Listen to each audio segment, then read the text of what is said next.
Hello বন্ধুগণ, কেমন আছেন আপনারা সবাই? আজকের ভিডিওতে আপনাদের জন্য কিন্তু দুঃখের খবর রয়েছে। যারা যারা পিডাব্লিউএল উপভোক্তা রয়েছেন আপনাদের জন্য তো বিশেষ করে, কারণ আজকে সকালবেলা যখন এগিয়ে বাংলা অর্থাৎ টিএমসির ফেসবুক পেজ রয়েছে, সেটাতে যখন আমি দেখলাম আমার তো মাথায় খারাপ হয়ে গেল।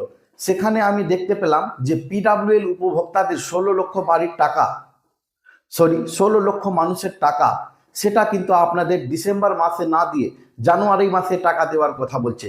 একবারে 1 মাস 1.5টা আপনাদের পিছিয়ে দেওয়া হয়েছে। কি কারণে পিছিয়ে দেওয়া হয়েছে সেটা তো আমি আর বলতে পারছি না, কিন্তু আমি যখন মন্ত্রী গোয়েলের মুখে শুনলাম তো আমি অবাক হয়ে গেলাম।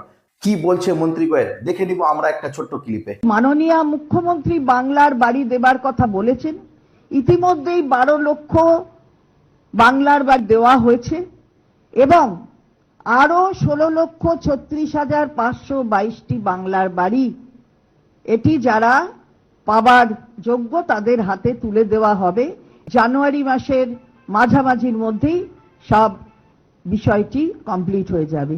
অর্থাৎ বাংলার বাড়ি 16,36,522টি বাড়ি এটা আমরা মানুষের হাতে পৌঁছে দিতে সক্ষম হব।